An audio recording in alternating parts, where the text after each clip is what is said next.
Voces del Poder en CNN Chile Radio. Ya nuestras panelistas están listas y dispuestas en la mesa de trabajo. Javiera Arce, por una parte, en este lado de la mesa, doctora en Ciencia Política e investigadora del Centro de Estudios de la Gestión Pública de la Universidad de Valparaíso. Javiera, ¿qué tal? Bienvenida, mucho gusto, no nos conocíamos. No nos conocíamos, mucho gusto. No nos conocíamos. Fernanda García, una amiga de la casa, contigo sí nos conocíamos, jefa editorial de Faro UDD. ¿Cómo te va, Fernanda? Bien, bien, feliz de estar con ustedes. Gracias a ambas por venir. Bueno, partamos por Mega Reforma. El presidente en su intervención en Enela nos dio la bandeja para el primer tema del panel del día de hoy. ¿Cómo vieron la votación del día de ayer? ¿Cómo la interpretan, los números que deja, etcétera? Javier. A ver, yo creo que es como casi una victoria pírrica de parte del gobierno. O sea, tuvieron los votos, pero la legitimidad de esa reforma es bastante mínima, ¿ya? Y esto apunta también a que no es solamente la mega reforma del proyecto de reconstrucción. Realmente lo que se está haciendo es la reforma tributaria, ¿ya? Y es una reforma tributaria que es bastante a largo plazo si se basa en los planteamientos que ha hecho el ministro Quirós. Pero esta reforma misma, siempre cuando uno llama a estos acuerdos fiscales y pactos más sociales y económicos, requieren ser políticas a largo plazo. Pero es tan la falta de legitimidad de esta misma propuesta que yo creo que, claro, la pueden aprobar ahora por un voto, 2 votos, lo que puedan lograr conseguir con los otros senadores. Y indudablemente esto va a pasar a una mixta después, pero van a tener que ceder igual. Y el futuro de esto es que si se llega a existir un cambio de gobierno, dependiendo de las fuerzas políticas podría tener una vida corta, por supuesto. Sí. Fernanda, quiero tu apreciación de cómo viste la votación, pero para que vamos avanzando, ¿cuál crees tú son los aspectos en los cuales se podría generar un consenso? ¿Hacia dónde podría caminar el acuerdo? Sí, pucha, yo trato de tener una visión un poquito más positiva de lo que pasó ayer. La verdad es que lo que habíamos visto los días anteriores, sobre todo dentro del oficialismo, eran rencillas y por lo tanto, dentro de esa lógica un poco de conflicto, a mí me parece positivo para la ciudadanía, en primer lugar, que ayer se haya visto un avance, porque nosotros aquí hacemos los matices entre si 25 o 26, la verdad es que yo creo que para la gente le da la sensación de estancamiento cuando se ve estas rencillas políticas y no avanza la cosa. Por un lado lo encuentro positivo desde el punto de vista ciudadano, por otro también discrepo un poco respecto de la legitimidad, o sea, esto avanzó para que llegara al Senado, avanzó en la Cámara de Diputados con una votación de 90-60, podrá gustarnos o no, pero es un gobierno que llegó al poder con una alta votación. Esta reforma refleja lo que es el programa, lo ejecuta, nos guste o no, y luego llega al Senado, lo cual nuevamente me parece una buena instancia institucional, porque es un órgano que aporta estabilidad. Es un órgano que exige llegar a acuerdos más amplios, en los cuales probablemente, claro, ahora por un voto la idea de legislar, pero efectivamente va a venir un poco lo que es la discusión de las comisiones, y en ese sentido, y ahora sí, yendo a tu pregunta, José, yo creo que el propio ministro Quirós, que lo escuché hoy día en una entrevista a la mañana, sí, hablaba de en qué puntos podía haber espacio para converger, ¿ya? Creo que también el voto, la abstención de un senador PPD también muestra luces, ¿no es cierto?, de que puede haber un encuentro. ¿Por qué?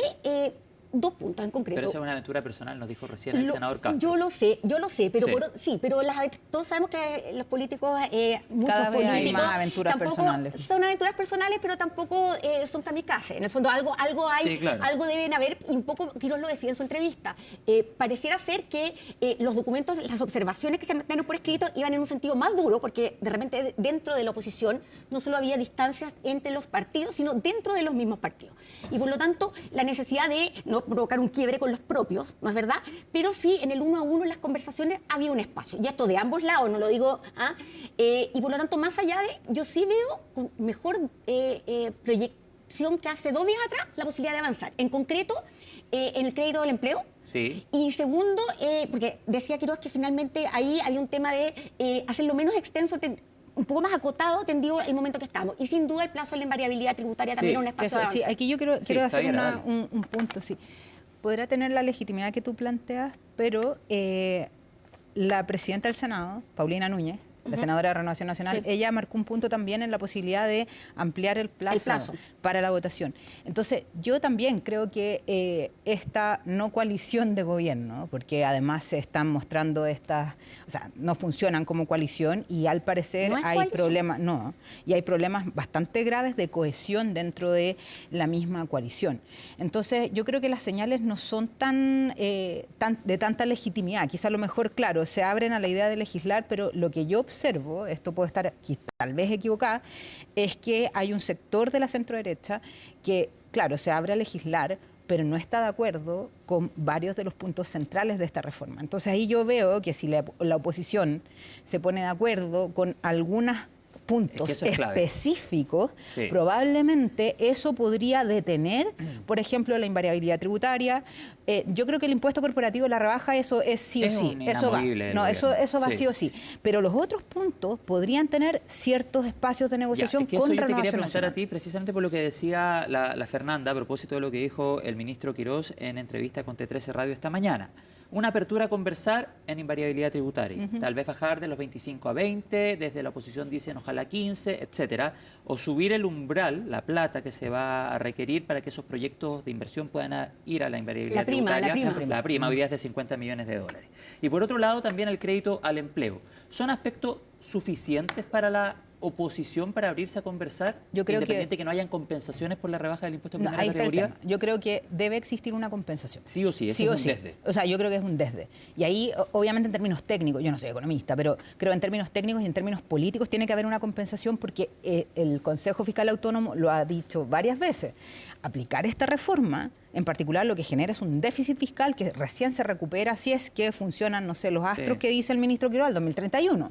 Entonces nosotros tenemos políticas públicas que financiar, porque si no, vamos a empezar de nuevo ya con otra amenaza más de los recortes. Entonces acá hay cuestiones, deberes cívicos que les debemos a la ciudadanía, por la cual también están ya acostumbrados. Por ejemplo, el tema de las transferencias directas del Estado a las familias. O sea, hay una dependencia muy fuerte de muchas familias de parte del Estado. Entonces, si no cumplimos con esos deberes, ¿qué va a pasar con la gente? Fernanda. Yo siento que por años como que la democracia chilena, que costó tanto conseguir, fue capaz de alcanzar hartos logros y siempre estábamos desde distintos sectores en ver lo que nos falta, lo cual puede ser, es legítimo, hay que tener autocrítica, pero siento que es algo contrario, hace mal cuando no somos capaces de ver lo bueno. Se supone que aquí nosotros estamos en el panel para debatir, pero, por ejemplo, a mí me parece que el hecho de que Kast haya llegado con este programa tan marcado en pro de la inversión, la competitividad, la reducción tributaria, etcétera, etcétera, pero firmando todo el tiempo que esto no afecta a los derechos sociales, eso es algo que yo no sé si es el elefante en la habitación, si no se ve, pero eso es un logro. Así como dentro de quienes nos sentimos más cercanos a visiones más como la del gobierno del presidente Piñera, etcétera, tenemos un poco más de confianza en el mercado y menos en el Estado, también es advertir que hay un cambio en la ciudadanía. Uno no se puede llegar al poder con un 60% sin reconocer que hay una arraigo, ¿no es cierto?, en las personas respecto al tema de los derechos sociales, por una parte, y por otro lado, también un arraigo importante en lo que es el crecimiento económico. En fin, lo que yo veo es que la ciudadanía pareciera tener consensos más amplios que nuestros representantes políticos, y ojalá eso, insisto, yo hace 10 días atrás tenía una idea bien pesimista, y ahora creo que en lo que se abre aquí en adelante, y tomo lo que dice la Javiera respecto a la posibilidad que plantea Paulina Núñez de abrir espacios de diálogo más acotados, quizás no lo que ninguna de las dos partes quiere, pero sí espacios en los que se puede llegar a acuerdos es bueno para la institucionalidad, y sí también ojalá sean capaces, insisto, de darse cuenta de aquello en el que el otro ha avanzado. Bueno, veremos qué tanto escuchan a la presidenta del Senado. Sí, ahí yo quiero agregar un dato de la última encuesta CEP, que la mayoría de las personas está de acuerdo con que los políticos negocian. Sí, claro. Entonces, acá nosotros estamos invirtiendo en campañas políticas, estamos invirtiendo en mantención de la actividad política completa de los partidos políticos, y además estamos pagando porque nuestros representantes estén bien en el Congreso, por lo tanto ellos tienen el deber de negociar. O sea, no es algo que les estemos pidiendo, o sea, ellos tienen que hacerlo, y acá no se trata, y de hecho por eso lamento mucho, nosotros podemos conversar muy bien, tenemos puntos de repente encontrados y todo eso, pero la actitud de algunos parlamentarios, particularmente de denostar a esta derecha, que yo lo encuentro una derecha valiente, que es esta derecha dialogante, que es esta derecha que es capaz de ceder. Nos han dicho de todo en los últimos días. Eso ha sido, pero de una ordinaria. La diputada Sandón les dijo que era matón, algo así. Sí, es que son matones, pero es que el diputado Romero, de verdad, con otros diputados más, funcionan como si fueran trolls. Y a mí me preocupa la baja calidad del debate. O sea, nos tratan de zurdos, nos tratan de lo peor que puede existir, y se tratan de lo peor entre ellos. ¿Cómo es posible que se va a converger en eso? Después esperan que la gente los trate bien cuando ellos mismos son demasiado soeces en la forma de actuar. O sea, hay un impulso realmente preocupante en torno a la necesidad de polarizar siempre por un sector del Partido Republicano, por este mismo señor, que este señor además, este señor Romero, que trató a la gente humanoide, que trata a otros, insulta, denosta a Evelyn Matei de una manera muy impresionante, diciéndole quinto lugar, no sé qué. Si no estamos acá en una cancha de fútbol, no estamos acá viendo el partido de fútbol, las barras bravas, acá estamos en un espacio cívico en el cual se deben respetar a las personas, incluso en su naturaleza, y aprender a disentir, si no, no nos gusta la democracia. ¿O acaso el diputado Romero no le gusta la democracia? Yo, fíjate, he podido advertir en los últimos días también que, lejos de lo que uno podría haber pensado, porque siempre está esta idea de que el Partido Republicano es muy monolítico y que lo ha sido hasta ahora, ¿no es verdad? Pero da la impresión que hay sectores dentro, que se empiezan a ver sectores que piensan distinto. El mismo senador Esquella, a mí me da la impresión que tiene una forma de aproximarse a la política, de expresarse, de honrar, habitar, para evocar términos del año pasado, habitar el cargo que es distinta que la del diputado Romero. Entonces, esta idea un poco que nos decía el presidente Boric de otra cosa con guitarra, yo creo que se está empezando a ver. Y, insisto, no sé si estoy como una semana positiva, pero pareciera ser que puede haber un camino diferente y que puede ir por un lado distinto. Quizás nosotros hemos debatido en estos paneles y en varios parecidos, ¿no es verdad?, la idea de que sea la centro-derecha la que se desmarque del oficialismo, y quizá hay visiones dentro del Partido Republicano que son diferentes, y versus los nacionales libertarios también, porque sí, ahí claro, también hay ciertas senadoras, senadores, ¿no es verdad?, que se expresan de una manera que pareciera ser muy ajena a la centro-derecha, pero también ajena a ciertos sectores de la República. Bueno, y apostando que en el Senado es el lugar donde se construyen los acuerdos. Quedamos atentos a la discusión. Vamos a hacer una breve pausa a esta hora en CNN Chile Radio, cuando son las 9:57. Al regreso seguimos en Voces del Poder en esta mañana de día jueves. Ya estamos de vuelta.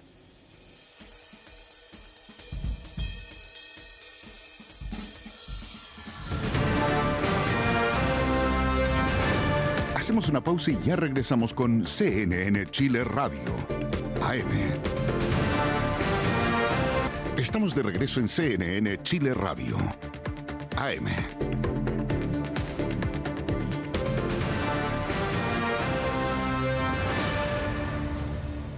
De vuelta en esta mañana de día jueves, cuando son las 9 de la mañana con 59 minutos. Hacemos Voces del Poder. Hoy nos acompaña, les recuerdo, Javiera Arce, doctora en Ciencia Política e investigadora del Centro de Estudios de la Gestión Pública de la Universidad de Valparaíso, y Fernanda García, jefa editorial de Faro UDD. Vamos al segundo tema, escuelas protegidas, un revés para el gobierno a través de esta sentencia del Tribunal Constitucional que declara, valga la redundancia, inconstitucional, por ejemplo, quitar la gratuidad o, por ejemplo, revisar mochilas por parte de carabineros sin una orden judicial, entre otros aspectos. Las camisetas. Las camisetas también. ¿Cómo debería responder la moneda? Porque cuestionamientos al rol de las Express han surgido luego de esta decisión del TC. ¿Cuál debería ser la respuesta de la moneda? Ya. Nada más que por llevar la contra, yo creo que han respondido hasta ahora adecuadamente. ¿En qué sentido? Primero, lo que tiene que hacer un gobierno: se respeta la decisión del TC, que obviamente, más allá de lo que se puede decir oficialmente, es una derrota. No hay gobierno que diga es una derrota, obviamente no lo van a decir, pero contesta lo correcto. Y además contesta algo que jurídicamente es correcto: tengo que esperar la argumentación. Porque mucho de esto, más allá incluso del tema de las escuelas protegidas, tiene que ver con cómo se va a interpretar, por ejemplo, la prohibición de privar de derechos sociales o de acceso a ciertos beneficios de matrícula, qué sé yo, a alguien que incurra en estas incivilidades, en este caso dentro de lo que es los establecimientos educacionales escolares. Por lo tanto, esa argumentación es relevante, porque va a dar un luce de por dónde viene la mano del Tribunal Constitucional. Me parece que el gobierno responde bien, me parece que es una buena señal. Y ojalá podamos entrar en eso después, como ciertos sectores que muchas veces han pasado décadas denostando ciertas instituciones que las atribuían a enclaves propios de una constitución dictatorial, ahora se dan cuenta que son organismos que pueden hacer funcionar la democracia cuando uno no está en mayoría. Ya, le vamos a preguntar a Javiera, pero es clave también conocer la sentencia completa, eso está esperando el gobierno, y cómo votaron los, comillas, ministros judiciales, para saber ahí también cómo podría ser en adelante el actuar del TC ante iniciativas de estas características. Javiera. No, me parece que es una resolución bastante como esperanzadora, se podría decir, porque si uno se fija, más allá de como todo este debate sobre la resolución del Tribunal Constitucional, acá hay valores sociales que se están tratando de implementar de parte de este gobierno. Y eso es lo complicado. Por ejemplo, cuando el Tribunal Constitucional dice no puede restringir el uso, por ejemplo, de camisetas con determinadas temáticas, eso ya demuestra un foco y una alerta sobre la libertad de expresión. Claro. Cuidado con eso. Lo segundo, el tema de privar de derecho a la educación a estudiantes por ciertos delitos, etcétera. Es un poco lo que observamos también en la misma línea, lo del CAE.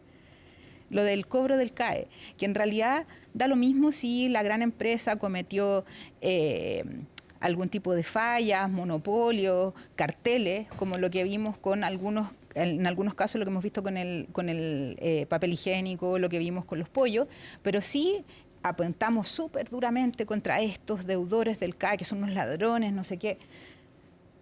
Entonces, acá están pasando cosas interesantes en el sentido de que hay que mirar cuál es el discurso oficial que quiere tener este gobierno también y cuál es la sociedad que ellos están planteando moldear con esto. Y por suerte tenemos un Tribunal Constitucional que es bastante más justo en ese sentido y trata de detener algunas cosas. Por supuesto, el tema de los encapuchados y todo lo que eso se mantiene. Detector de metales también. Claro, que eso también es importante porque debemos recuperar de nuevo la disciplina, el respeto. Eso es súper importante porque los profesores lamentablemente no la están pasando bien en los colegios. Pero atribuirles más responsabilidad, por ejemplo, como revisar mochilas y eso, porque no va a ir la policía, no hay contingente suficiente para estar en las distintas comunas. Ya vimos lo que pasó en San Bernardo el domingo, de que se muere este chico de 12 años por un robo de un auto y no alcanza a salir. Un asesinato, claro, asesinato de este niño. Entonces, y ahí no hay carabineros tampoco. Entonces no tenemos carabineros. Para el combate del crimen vamos a tener carabineros revisando mochilas. Fernanda, tu posición y cómo crees tú hace tambalear otras iniciativas tal vez del gobierno, como por ejemplo el Registro Nacional de Vándalos e Incivilidades. Ya, mira, yo pienso que el hecho de que esté pendiente la argumentación y de que se siga insistiendo en esto, más allá de que sea una estrategia comunicacional del gobierno para no abordar el revés, es un argumento sustantivo, porque efectivamente depende un poco de qué razones, qué argumentos, cómo se interpretan las normas constitucionales en la sentencia del tribunal. Determinar si esto permite señalar que va a haber una jurisprudencia, anticipar que va a haber una jurisprudencia interpretativa en cierto sentido o no la va a haber. Aún así, aunque no la haya, aunque sea muy acotado, a mí me parece que es una señal positiva de la democracia que la Constitución, y por eso es que algunos siempre nos hemos sentido muy lejanos, ¿no es cierto?, de estos proyectos maximalistas. Establecer una visión cultural o una visión de gobierno a través de una Constitución, que pudo ser el caso del texto del 80 en un origen, pero que producto de 30 años y de reformas en democracia fue matizando. Bueno, es lo que hoy día los chilenos entienden que es el principio de igualdad, entienden que es el principio, en fin. Y por lo tanto, creo yo que va a ser interesante ver cómo este poder, este Tribunal Constitucional, se yergue con una autoridad de legitimidad distinta de la que, fíjate, que ha tenido muy alicaída, lamentablemente, no es algo que a uno lo haga feliz, el Poder Judicial, producto de todos los sinsabores del último tiempo. Entonces, encuentro interesante la instancia, encuentro importante que se valide transversalmente en el arco político y sí me tengo que guardar cómo va a afectar al futuro porque depende mucho de la argumentación que plantea el tribunal. Sí, yo quiero agregar solo un punto, que en el caso del registro de vándalos, y esto de nuevo es cómo hacemos políticas públicas en Chile. Ajá. Yo no he visto evidencia comparada de dónde ha funcionado este tipo de registros en qué países. Entonces a mí me gustaría que el gobierno se esfuerce un poquito más y me muestre evidencia comparada sobre la efectividad de estas políticas. Yo no soy experta en seguridad, pero sí creo que es súper importante mostrar evidencia, porque si esto es una política totalmente efectista, donde vamos a llegar y criminalizar la pobreza, por ejemplo, esto ya tiene un sesgo cultural bastante fuerte. Entonces, de nuevo, vuelvo al punto anterior al que yo decía, si nos elevamos un poco más el lenguaje, acá estamos hablando de concepciones sociales, de características conservadoras, totalmente prejuiciadas en torno a un determinado condicionante social o socioeconómico de las personas. Entonces, vamos a tener acá un problema de clase, donde vamos a tener de nuevo una tendencia a estratificación. Sí, lamentablemente, chicas, estamos en el tiempo, pero yo les quiero agradecer que hayan estado acá, dejan varios temas en la mesa para seguir conversando y analizando. Javiera Arce, doctora en Ciencia Política, investigadora de la Universidad de Valparaíso, y Fernanda García, jefa editorial de Faro UD. Gracias otra vez por estar acá. Que tengan un buen día. 10 de la mañana con 6 minutos. Nos vamos a la pausa rápidamente. Al regreso actualizamos lo que se vive en Venezuela. Tenemos novedades. Lo conversamos al regreso de la pausa.